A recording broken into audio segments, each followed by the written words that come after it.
Okay, good morning. Good morning. So we continue our lesson for matrix operations. So I think today's lesson is probably more interesting because it's not that trivial. So we want to talk about how we can multiply two matrices or more matrices, of course. So let me, for example, assume that we have A is a matrix, for example, with entries little I sub ij. We can let us consider this is m by n, and I have another matrix B with bij, yes? But the important thing is that this has to start with n, and then any number else. Okay, so my goal is to tell you how to multiply A from the left to B. Okay, that's my goal. So for this product to be definable, A is any matrix m by n, so the number of rows of matrix A is m, the number of columns is n. But if I want to multiply A from the left to any other matrix, the number of rows of that matrix should be exactly equal to the number of columns of the matrix on the left. Otherwise, the multiplication is not defined in the first place. Okay?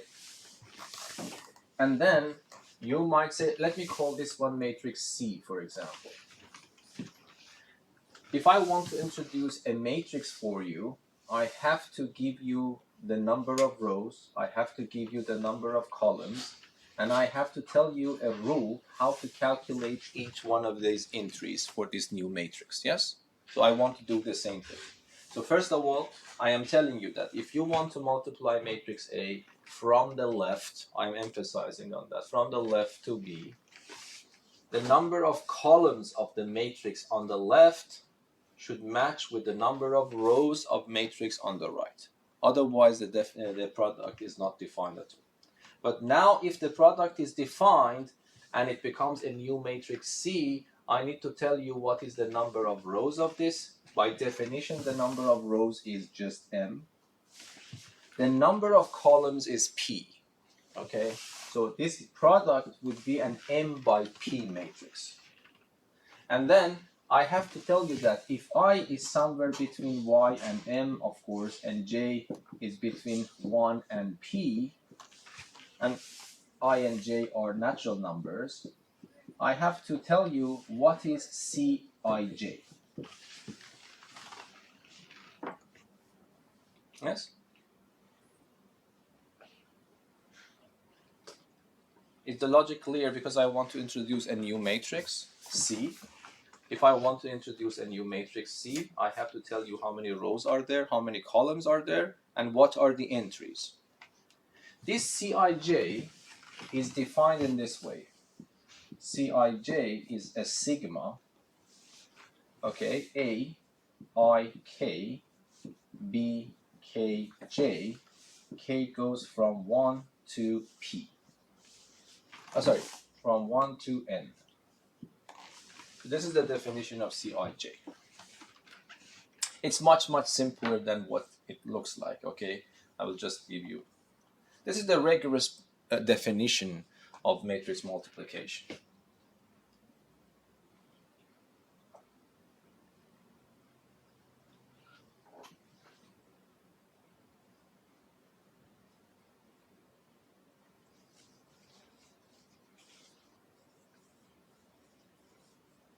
Okay, so let me emphasize here that this K is just a name.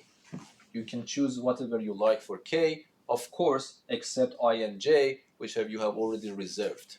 Yes, I and J. This K is a name that you give to the counter of the sigma, okay? But this N that you see here is exactly this N that appears here and that N that appears here. They are the same, yes? Okay, so let me just try to visualize this idea, but a simpler example, in a simpler case. So for example, let us consider that A is this matrix. Let us take it 2 by 3, for example. Yes, A11, A12, A13, and A21, A22, A23. This is the generic 2 by 3 matrix A. And let me consider matrix B, but here I have to respect, according to that, the number of rows of B should be exactly the same as the number of columns of A. So I start with 3, but then for the second part, for the number of columns, I am free to choose whatever I like. So for example, let me choose 3 by 3. Okay, so this becomes B11, B12, B13, B21, B22,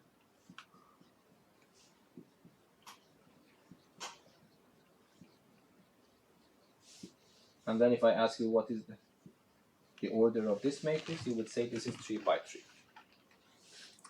Okay, am I allowed to multiply A from the left to matrix B? Yes. The answer is yes, because this number here matches with this number here.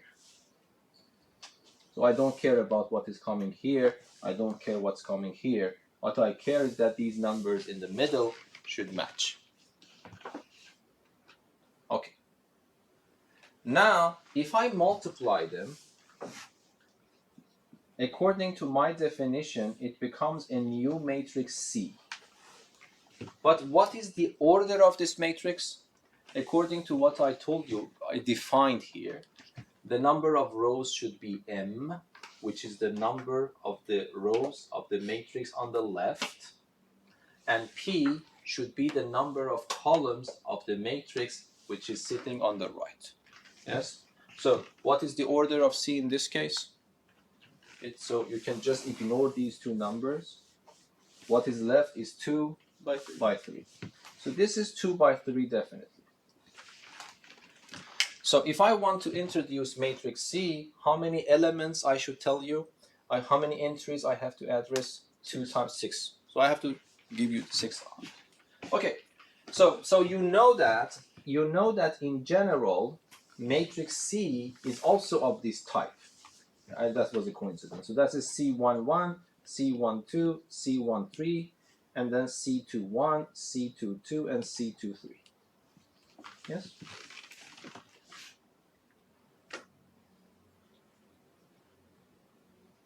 But the point is that for each one of them, you have to calculate this sigma. Okay?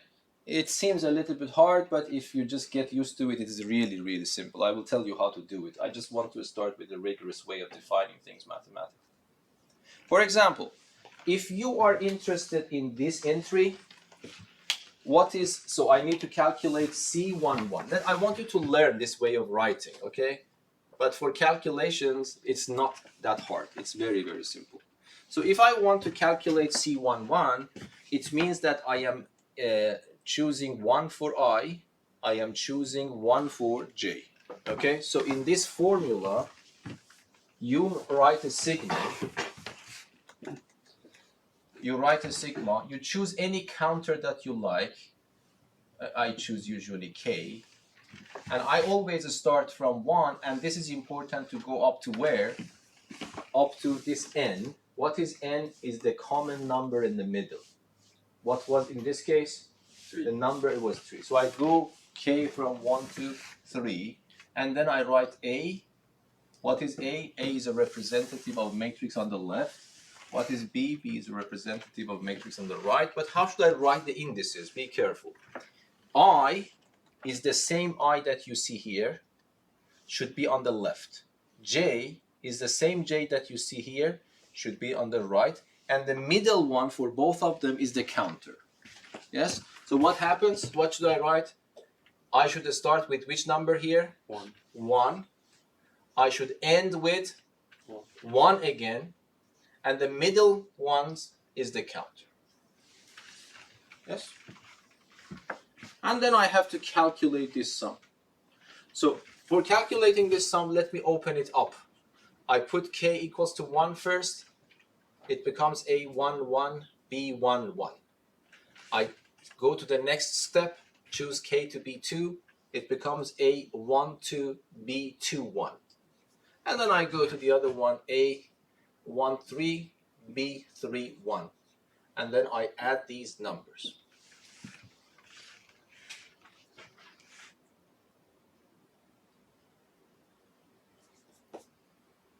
But then that's it. So I get that number.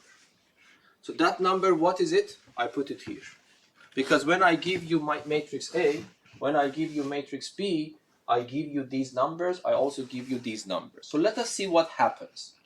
For this entry, this is the way that you can do it very fast. You partition the left-hand side matrix to rows in your head.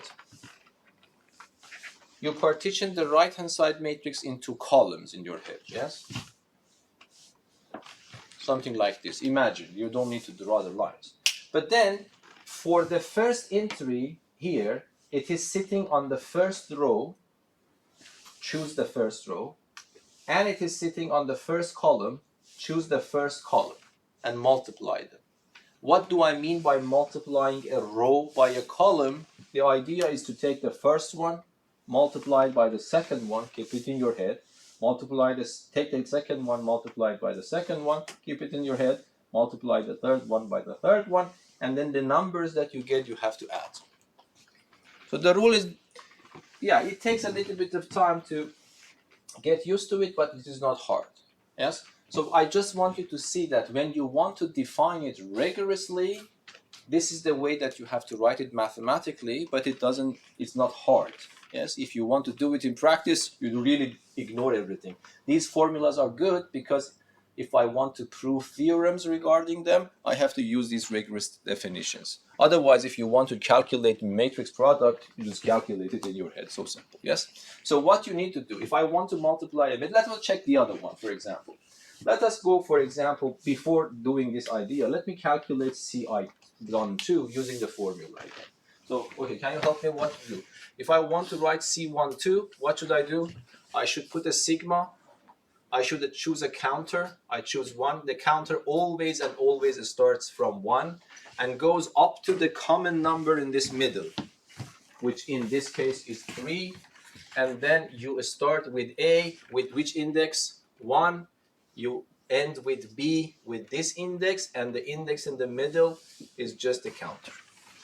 Yes, and then open it up. So what happens? It becomes A11, a B12, and then plus A12, B22, and then plus A13, B32. So I want you to keep this form in your head. You see, 1, 2, 1, 2, and 1, 2 are these 1, 2s here. But in the middle one, I have to run from 1 to the number of column of the matrix on the left, or equivalently the number of rows of the matrix on the right. Yes? But again, instead of writing so many things, you can just do it in your head. So here, you are interested in this entry. This is entry 1, 2. So you choose the first row from the matrix on the left and the second column from the matrix on the right, and then multiply this row by that column, meaning take the first one, multiply by the first one, A11, B12, A11, B12, yes? And then take the second one, multiplied by the second one, A sub 12, B sub 22, it's exactly this term. And finally, you take this one and multiply it by that, yes? And then write it at the end. But you need to add them up. So you need to practice a little bit so that when you multiply this, keep it in your head, okay? Otherwise, you have to write it down somewhere. So if you can keep it in your head, what happens with the first one, the second one, the third one, then you get it. But of course, I want you to understand, matrix multiplication could be very boring. Yes? It's very simple. Yeah, in principle, simple, but boring. Because if the dimension of matrices increases, then you have to calculate things like this. And then, of course, you have to have a sharper memory to keep all of them. So that's why matrix multiplication is not a very user-friendly thing to calculate. Yeah, it would be, from computational point of view, it might be very costly.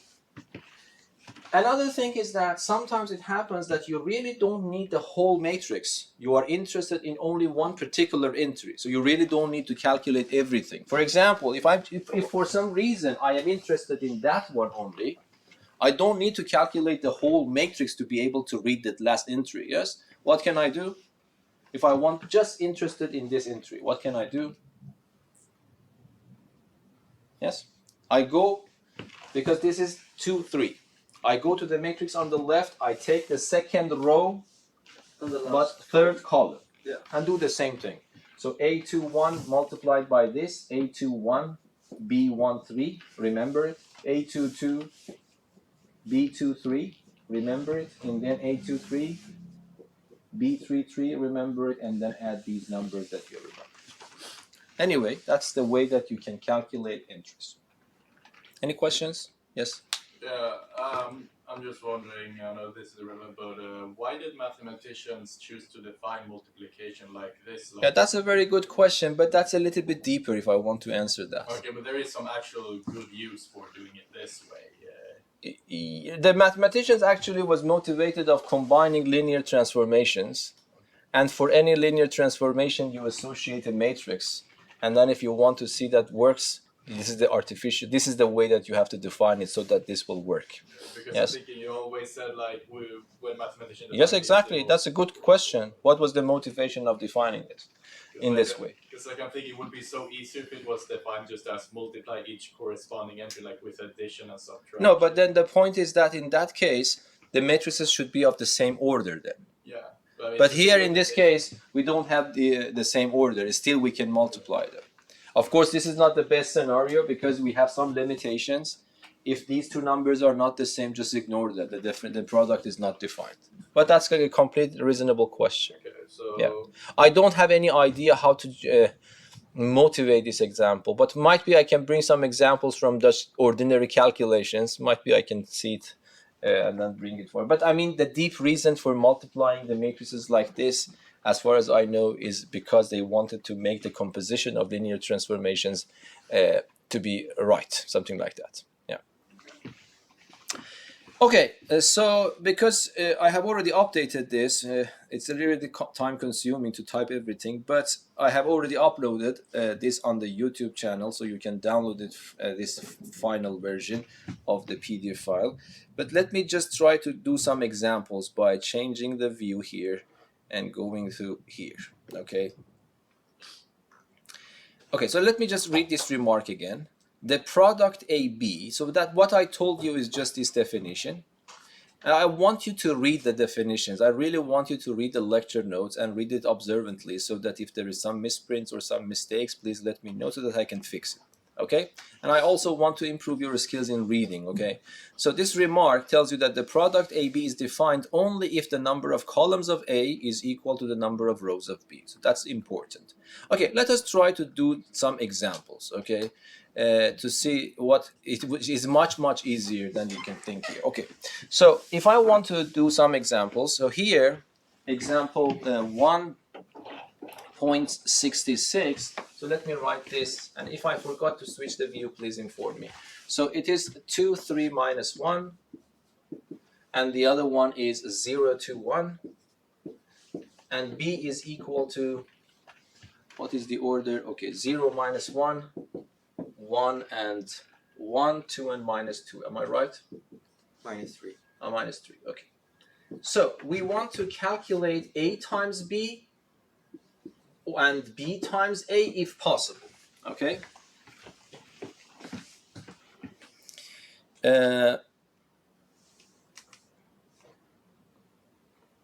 Okay. So this is what we want to do. First of all, is this product defined? Let me write the orders. So the order of this matrix is 2 by 3. 2 rows. This is the way that I remember. 2 rows. 2 rows, 3 columns. This is 3 rows, 2 columns. Okay, am I allowed to talk about A times B, A from the left, B from the right? The answer is yes, yes. Because these two numbers sitting in the middle is the same. But what will be the order of the product then? What will be the order? Just drop these two numbers in your head. It becomes 2 by 2. So the product AB is not only defined, but it is a 2 by 2 matrix. Okay? But what I do, I will actually partition the left one to rows and the right one to the columns. And then I will take each row and multiply it by every other column there, according to the rule that I told you. So for example, I will take this row, which is the first row, and multiply it by the first column, and I put it on the first row, first column. How? Take this 2 in your head, multiply it by the first one, 2 times 0, 0. If you want, I can register it here. And 3 times 1 is 3. And then minus 1 times 2 is minus 2.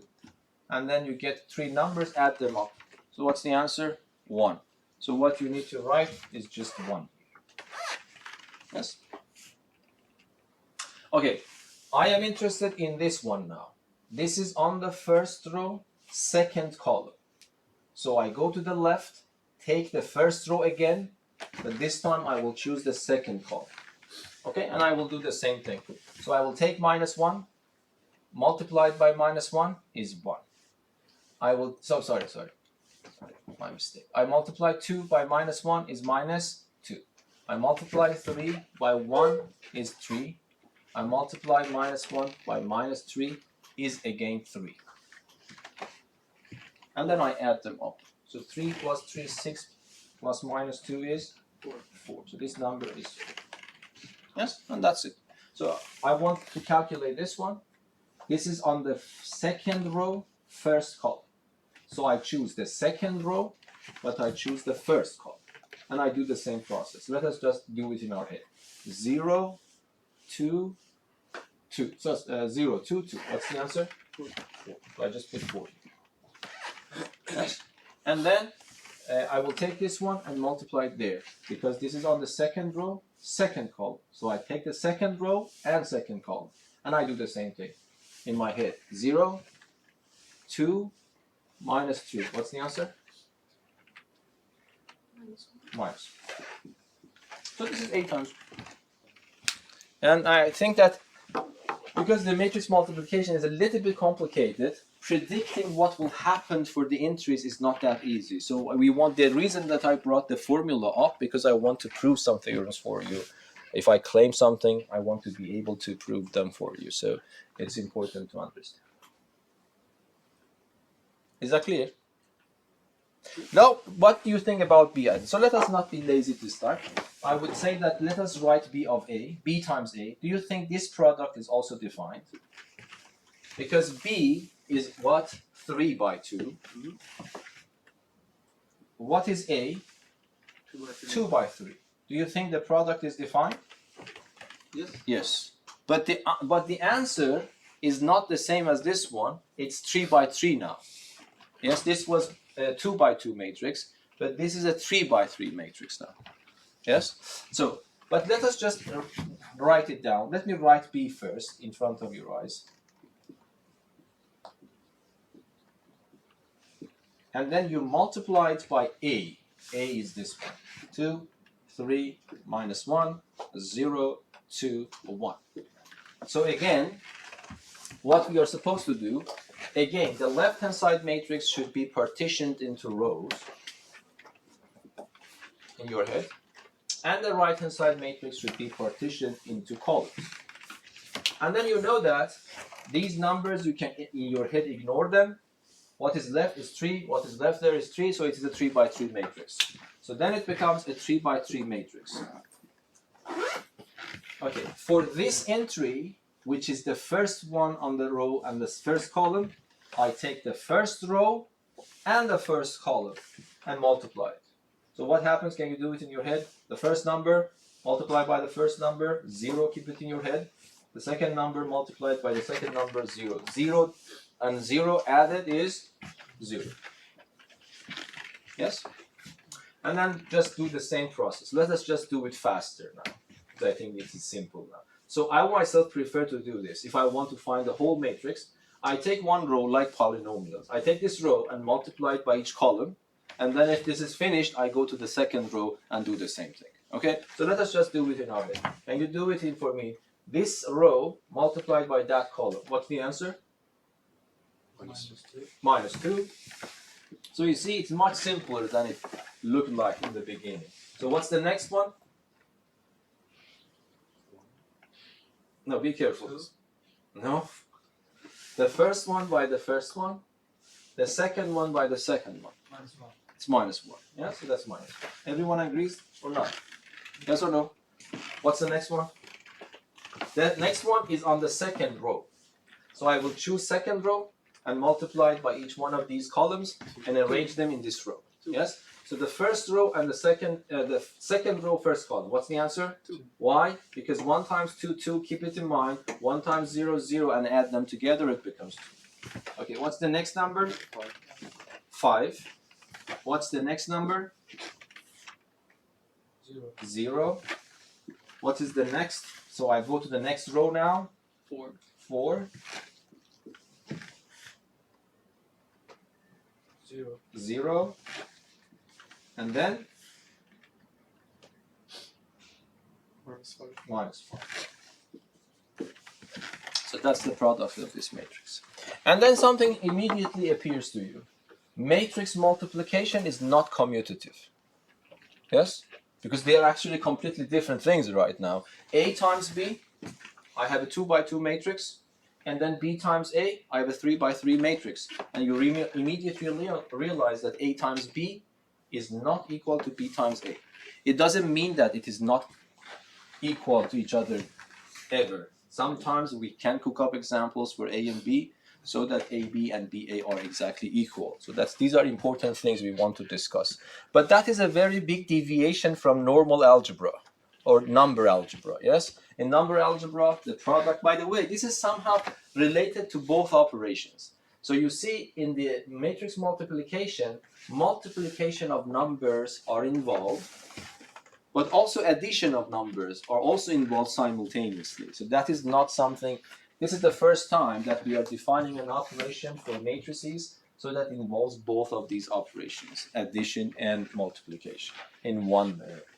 So one thing that I want you to learn, and this might be a little bit, if you don't respect this, it would be a really confusing matrix. So you remember that A times B is not equal to B times A in general. So we say that matrix multiplication is not commutative. When I say it's not commutative, it means in general it is not true. It doesn't mean that you cannot come up with examples for which A times B is equal to B times A. And again, I am abusing notation because this product is not the normal product. So in principle, I should change the symbol or whatever you want to put, but you just ignore that, okay? Any questions here?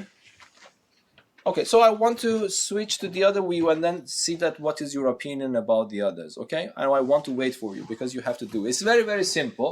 I want you to learn both of them. For calculational point, this is completely enough.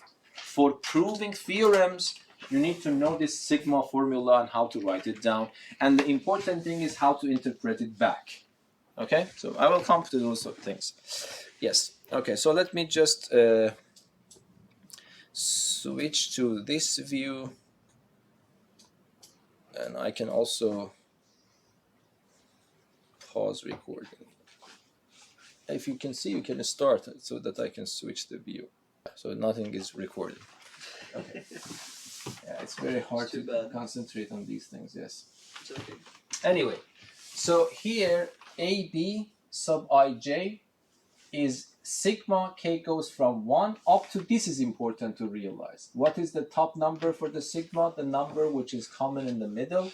And then you start A with this left index I and end it with the counter. But for the second one, you start with the counter and end it with the second index. Yes? So that is the way that you have to write this sigma.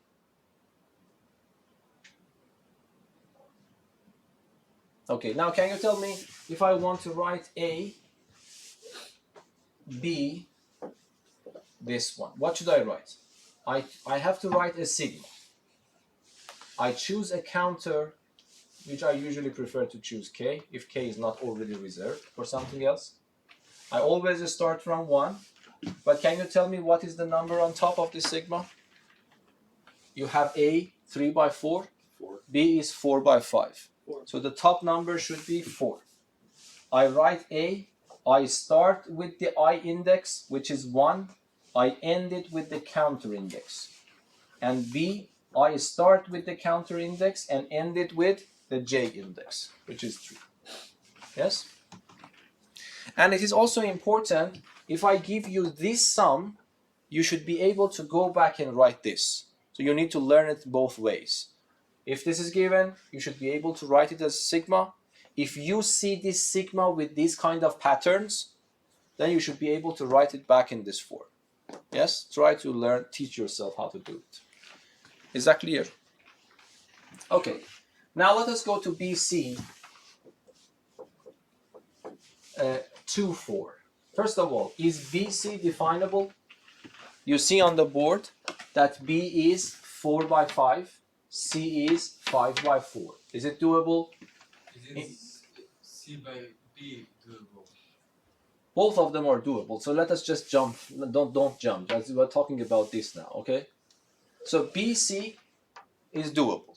Yes? And I am interested in this entry 2, 4. So what should I write? Again, I write a sigma. I choose a counter. I start with 1. And this time I go up to where? Look here. B is on the left. 5. C is on the right. The common number in the middle is 5. So I go up to 5. And then I start with B. I start with the I index, which is 2. End it with the counter index. And the second matrix is C. I start with the K index. And then end it with the J index. In this case is 4. Yes? Again, whenever this is given, you should be able to write this. Importantly, if you see this, you should be able to immediately interpret it as the entry on the second row on the fourth column of this product. Okay, now I have changed the order. C, B. Okay, so CB. But I am interested in the entry again 2, 4. Do you think this is also defined? Yes. Yes. But what is the order of CB this time? What is the final order of CB? I'm just practicing these things, yes? 4 by 4. No, CB. Sorry. 5 by 5. 5 by 5. So this is a 5 by 5 matrix. So if I want to write this as a sigma, so I will start with sigma, a counter K goes from 1 up to where this time? 4. 4. Yes? And then I start with C and then end with B. C starts with my I index and then K index, starts with K index and then 4. I hope that you agree with me that this sum in general is not equal to this sum. Yes? You see the differences. But of course, I might give some examples of these numbers so that they coincidentally become the same. Okay, so, but now this is important. Okay, so let us try to understand that one as well. So you want to write this as a sigma. I have 3 matrices. First of all, let us try to understand this combination. You see a pair of brackets around this one, so it means that the priority is given with this product. And then you get the answer, and then you're supposed to take that one and multiply to this one again from the left-hand side. Yes? Is it doable or not? And if it is doable, what is the final order of all these multiplications? A times B is doable. Yes? A times B. It is doable because I have these 4 in common. And what will be the result? It would be a 3 by 5 matrix. This result is a 3 by 5 matrix. And what is C? 5 by 4. 5 by 4. Now we have to check. Is it also doable now? Yes. And what will be the result? 3 by 4. So if I ask you what will be the order of this product at the very end, the answer to this is very simple, 3 by 4. Okay? So this means that, so for example, could I ask you about 5, 3? Could I ask you about the entry on 5th row and the 3rd? No, because we realized the final thing would be 3 by 4. So how can I talk about something on the 5th row? There are no 5th rows, yes? So what should I do? This is 2, 3. Okay, so everything is clear and it is doable. So if you want to write it down, I would recommend you to imagine this in your head as some matrix, for example, E. Yes? And let us write it down. Okay, now can you tell me, this is a little bit more tricky. I want to make sure that you know that. Definitely I write a sigma here. And I choose my counter as usual for the time being, k, and I always start from 1. But my question for you is that what is the top number there? 5. Is it?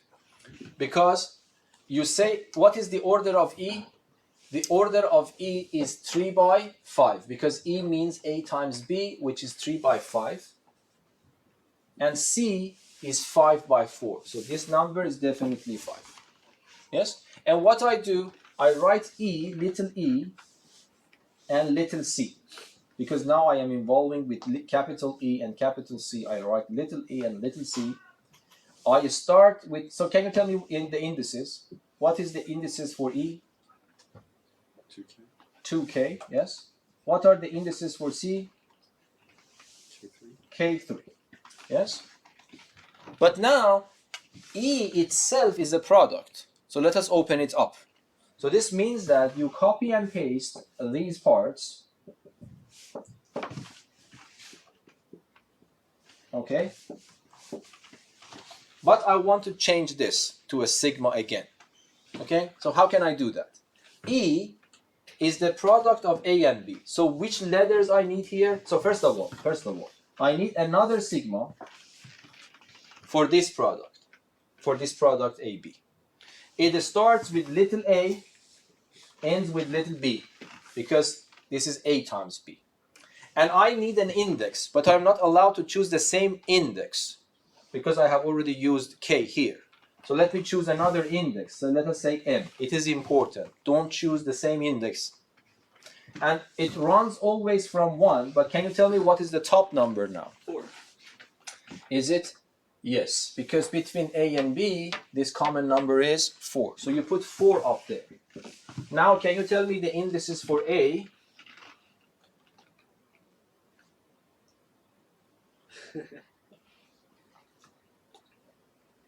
This is 2k.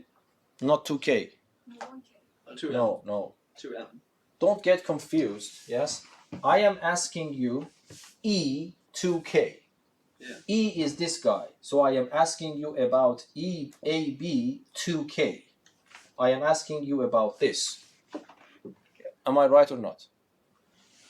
E sub 2K means this matrix 2K. Yes or no? Yes? Yes. Okay. So this means that you write a sigma, you have chosen M to be 1, you go up to 4, but which letters are involved? The small letters corresponding to these matrices. Yeah. Okay, now can you tell me what are the indices of A? Is it 2m 2M. and k? Because No. this I index, Yeah.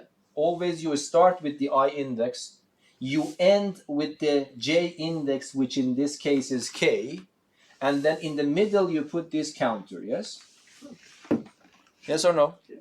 Okay, so then this is the correct way of writing. 2M and MK. The only thing that is arbitrary here are the names of the counters. I have chosen K and M. You could choose different letters, but you have to choose different letters. Is that clear?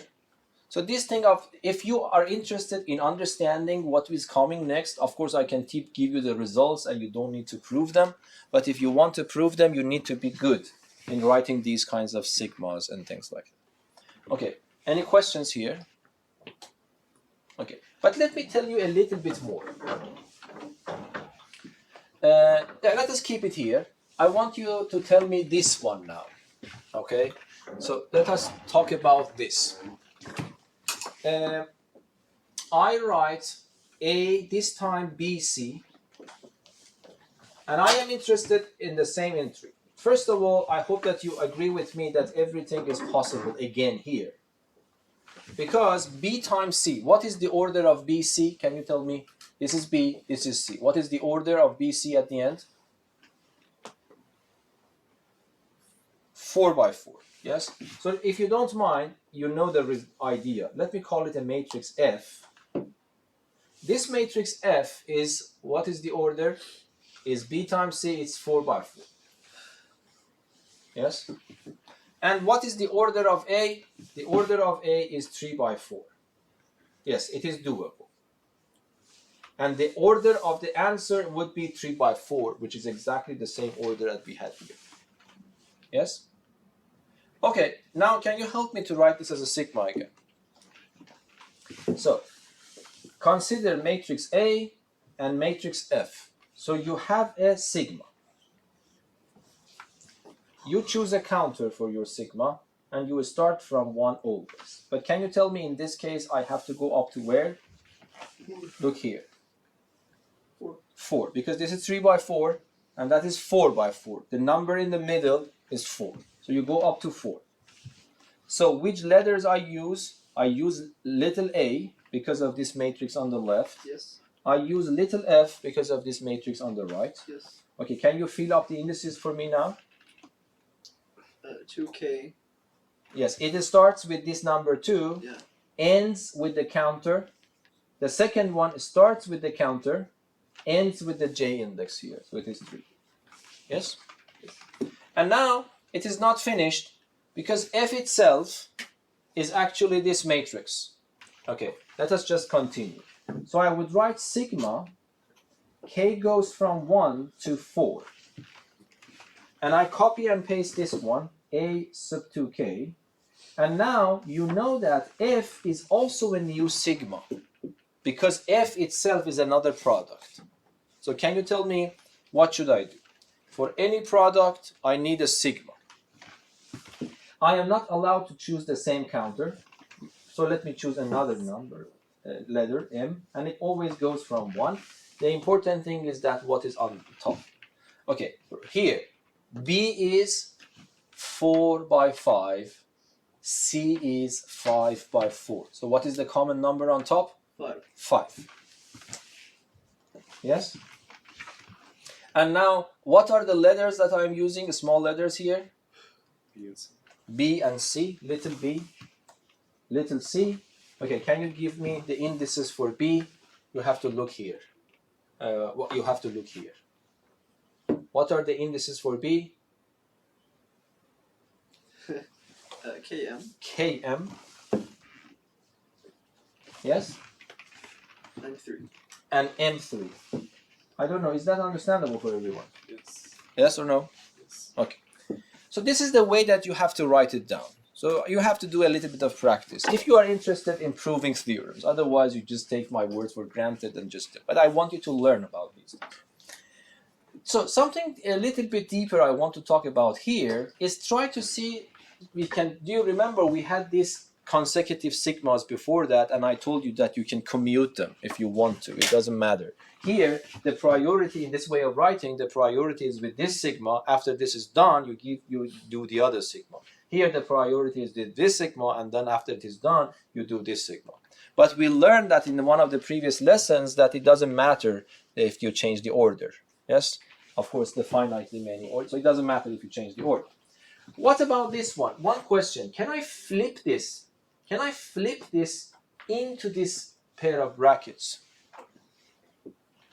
These are important questions I want you to understand. Am I allowed? For example, let me ask you here. Am I allowed to flip this and pass it through this sigma and move it here? Because what we learned before, we learned that if I have a sigma I and I have a sigma j, aij, we learned that I can commute them. Yes, we learned that before. But when I want to commute them, there is nothing in the middle intervening with my flipping. But you see that if I want to flip these two, this is not exactly the same rule. Yes, because there is something in the middle between these two sigmas. So is it possible to flip again here? In principle, no. This is not immediate consequence of this. But it is possible because of some other reason. Can I move this into this sigma? Yes? K is not affected by the counter M. So there is it possible to move this in? Yeah. Why? Because it's not affected by the counter. It is not depending on the counter. So as far as this sigma is concerned, this is the same constant for all the terms. So this means that yes, I can flip it in. this becomes k goes from 1 to 4, and I flip it in, I have a sigma here, n goes from 1 to 5, and when I flip this in, it becomes a to k multiplied by what is already inside.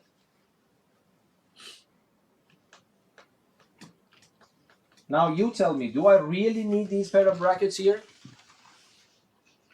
Yes or no? Why? Because the, I'm just asking trivial questions because I want to check your understanding. Do I really, be careful. The correct way is to put the pair of brackets and then think, is it possible to remove them? These are the algebras that you always take for granted. I want to draw your attention to this point. If you go to higher mathematics, every trivial thing that you were doing, you have to be observant about. Yes? This is why I'm asking. In principle, when I move this in, this is already there. What does it mean? It means that this is already combined, and then I move this in. But then, what are these things? You see, what is this? If I say, what is this? What is your answer? A constant. A number, not a constant, a number. That's also a number, that's also a number. So that's a product of numbers, and we know product of numbers are associative. When it is associative, I don't need pair of brackets. Yes? So I can remove this if I want to. Yes? Okay. So the final package for this is this double sum.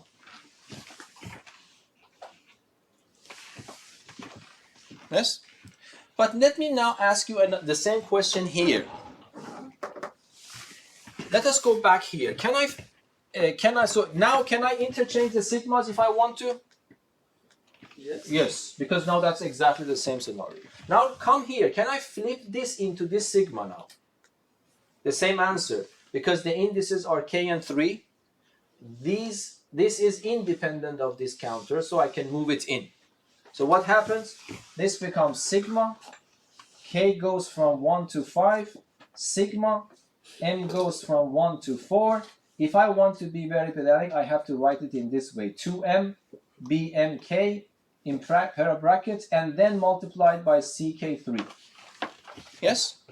But for the same reason, I don't need these extra pair of brackets because multiplication is associative. So I get this package and this package. This package for this, and that package for this. Now the good question for you is this. Do you think these two sums are the same? There are some differences there, of course. For example, here, you see that the index k goes from 1 to 5. Here, the index k goes from 1 to 4. And then here, the index m goes from 1 to 4. Here, the index m goes from 1 to 5. And the order is not the same. So you see, 2k is 2m, I don't know. My question for you, do you think that these two sums are equal at the end? Yes? I think they are. Okay, but you need to defend yourself. You just use the variables in their different place. Okay, but this sometimes might matter. But since they're all multiplied by each other, I don't think it matters. Okay, I don't know what to say. Yes, you are right. Somehow your idea is right, but can you bet your life on it? So whenever you want to say that that's something true, I have my gun in your head, then if you are wrong, I shoot, okay? So do you, and then of course, if you win, I give you $1 million, yes? So, yeah. So which one you prefer, your life or the $1 million? I mean that this is the way that in mathematics it should work, yes? You should be 100% convinced that this is indeed the case. Yes? If you just change. Do you agree with Sarah? Yes. Okay. Because if you change the variable, so let's say you put k instead of, or you put m instead of k and k instead of m, it's the same thing. Exactly. So that is a better argument. That's exactly what you wanted to mention. So you see, nobody actually. So when I was writing this sigma, do you remember? I told you that I choose a label. I don't know, for some reason I prefer to use label k, and then later I use another label, I called it m. But could I do it the other way around from the beginning? Yes. Yes or no? Yes. Yeah. There is no objection. I could have started with m and then end up with... So what does it mean? It means that this is why this is called the variable. The counter is a dummy variable. If you change the name of the counter everywhere to something else, you are not affecting the sigma. Is that right? So for example, let us concentrate here. I start changing the name of K to M everywhere and vice versa. M to K everywhere. Yes or no? Okay. So what I do, but you have to respect. So I have two sigmas. I decided to change the name of variables that I could have changed in the beginning. So I changed K to M everywhere, but not just someplace and everywhere. This is K. It goes from 1 to 5. But what are these things affected? So I have an A, I have a B, I have a C. The name of K has changed to M. K appears in two places. So this should be M now. This should be M now. The constants are constants. So this is 2 and this is 3. So they are not affected, yes? So you see 2 and 3, I copied and pasted them here. But every appearance of K, I'm changing it to letter M. And then I changed the name of M to K.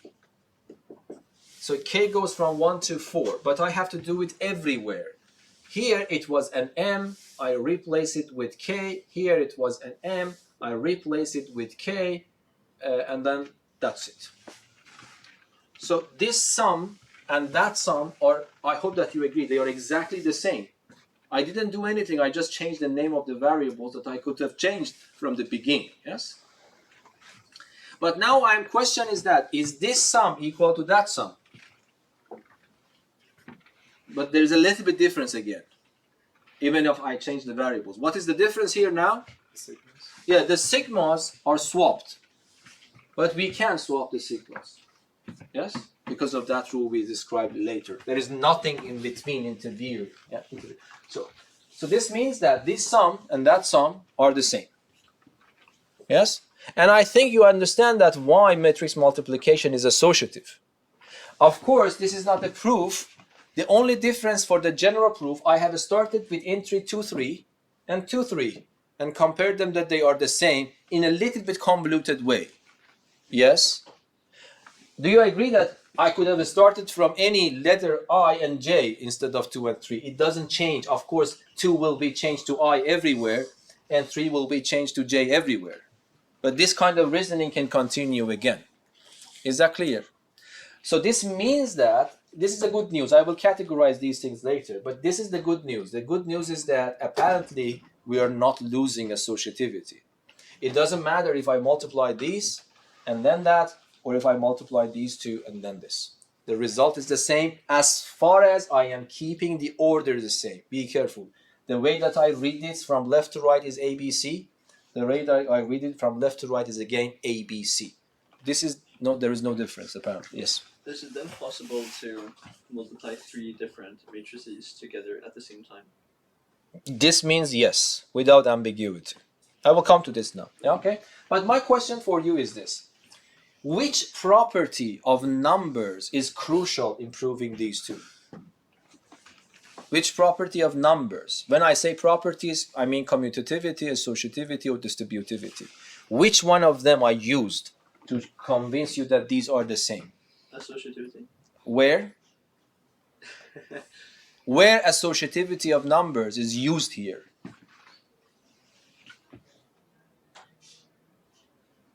You didn't change your order. No, order doesn't have anything to do with associative. Order, I mean grouping or what? When this happened? I mean, my question for you is that this is a deeper understanding. If number multiplication is not associative, do you think this will affect this result or not? Yes. If it affects, it means associativity of numbers has used somewhere. Where? Yes? For example, when you multiplied an A to K. Yes, into the in. sigma. Do you remember I put a pair of brackets and then I told you that I don't need it because I know it is associative. So associativity of matrix multiplication is indeed based on associativity of multiplication of real numbers. So if that is gone, you should expect that this is also gone. I want you to see these deep connections, okay? Okay, so this is good. So because now you understand how we can write these things. By the way, this is not trivial. Let us just give an example by 3 matrices. Okay, so let me just write let us make it simple as possible. So let me write 2, 1, 0, 2, for example. And then let me make, this is 2 by 2. So let me make B 2 by 3, for example. 1, minus 1, 0, 1, 2, 3. This is B 2 by 3. And then let me write C 3 by 4. Let us just do some practice together. 3 by 4. So let me write 1, 1, 1, 0, minus 1, 2, 1, 1. I don't know, 0, 0, minus 1, 2. This is 3 by 4, yes? Okay? Let us do this calculation.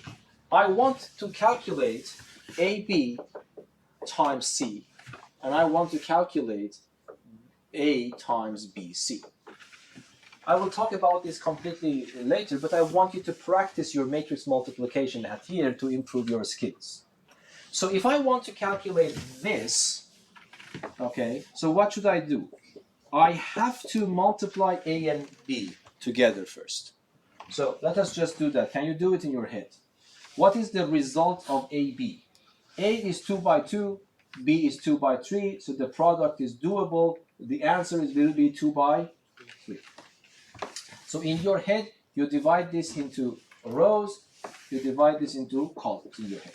And then try to do that. Okay, now do it. What is the answer for the first one? 3. Here?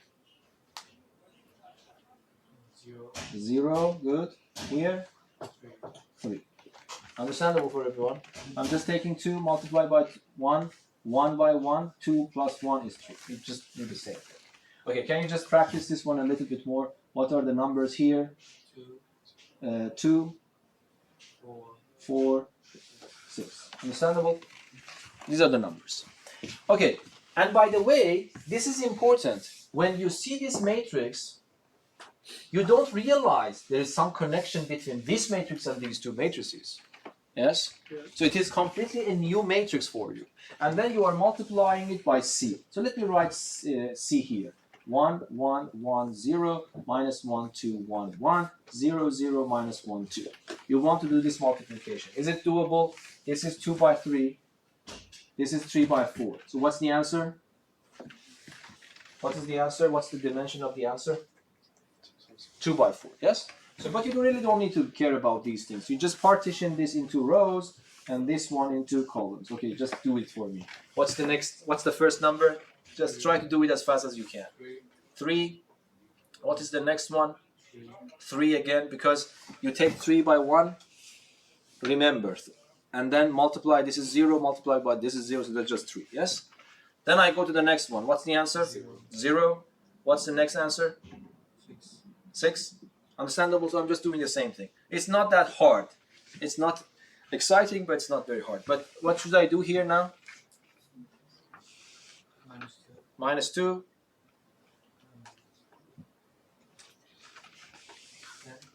10, yes?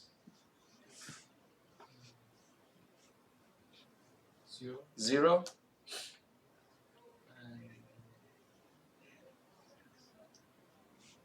0, 4, 12. 60. Yes? So that's the answer that I get in this order. Okay, but I want you to understand, when you see this matrix, you are just seeing this. So let me just do the other way around. So I want to calculate this one as well. A, B, C. So this time I copy and paste A. A is 2, 1, 0, 2. Yes? And then I multiply B by C. I have it on the board. Yes? So let me just do it. This is B, this is C. Okay? Just do BC. The order is 2 by 3. The order is 3 by 4. So the answer will be 2 by 4. Okay? So what's the answer? Just do it in your head. What's the first one? 2, yes.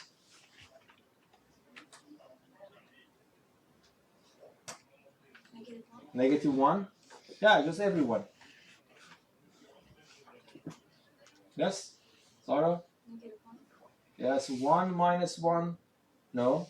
Negative 3. No. Don't get confused. So I'm taking this and that one. Everyone, you can participate. So 1 times 1 is 1.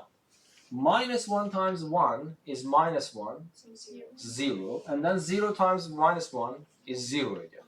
So it becomes 0. So you have to be careful a little bit, double check all the time. Okay? And then go to the next one. What's the next answer? -1. Yes, minus 1, that's correct. And then we go to the next row, -1. minus 1. 3, No. 5. 5. The next one. 0. The next one. 8. Am I right? That I didn't check. So 0, 2, and yes, 8. Okay? But let me just draw your attention to some point. You see, right now, this is not this one, this is not that one. So it is not trivial, I want you to understand. This is a little bit complicated operation in our head. So you see, when I calculate this one, in this order, I am facing these two matrices as the intermediate step. And if I do this, I am facing these two matrices as the intermediate step. They are actually not even dimensionally consistent. Yes? The dimension of this is 2 by 3, this is 2 by 2, this is 3 by 4, this is 2 by 4. Okay? So I just want you to feel it is highly non-trivial that the answers turn out to be the same at the end.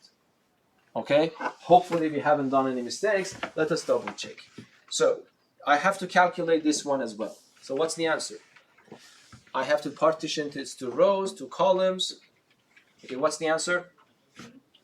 Don't cheat from here because the answer is supposed to be the same. But anyway, what's the answer? 3. Yeah, it is 4 minus, that is 3, yes? Yes. And the other one? 3. Are you sure? I It's calculated. minus 2 plus 5, it's 3 again. Yes. And then 0, 0. Yes. And then what is the answer? It's 6. And let me double check. So it's minus 2. And then it becomes 10. And then I go here, it's, what's the answer? 0. And then I go there, it's 16. And you see that now they match. I want you to feel it is highly non-trivial. Yes, because in the intermediate step we have two different scenarios. I don't know how many numbers are in common, but at the end they turn out to be exactly the same matrices. So that's a good news. And the proof, of course, I hope that you agree, it was not easy to even guess that this is going to work. So I want you to understand this kind of reasoning is extremely important. Otherwise, we will not be able to. You might say that this is just a coincidence. Let us try to another one, okay? But how many times you want to check? This is not coincidence. This is not the real proof. The only downside about this proof is that because I have checked for 2 and 3 and 2 and 3. But this is nothing. You can change 2 to I, 3 to J, and this reasoning will remain the same. That's why that's it. But I want you to feel this is highly non-trivial. So the answers are matching exactly the same. Okay. Let us see what we have now. Okay, so I don't know what time is it. We don't have that much time. The lecture notes are up there. So one example is this. Let me show you this.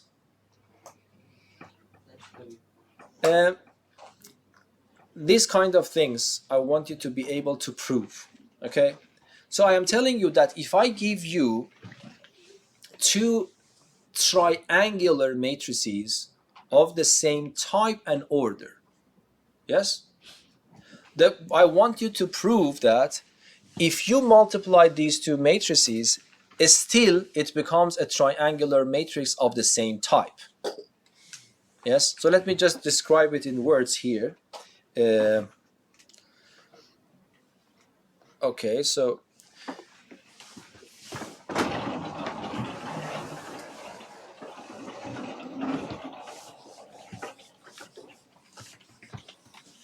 I just talk about the content. I don't want to solve it for you now.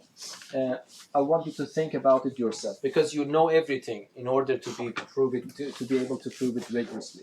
So what I am telling you is this. If you have, for example, let us, for definiteness, let us take an upper triangular matrix of order 3 to make life simpler. For example, A, B, C, yes? and then 0, D, E, 0, 0, F. This is an upper triangular matrix of order 3 because if I look below the main diagonal, every entry is 0. So that's an upper triangular matrix of order 3.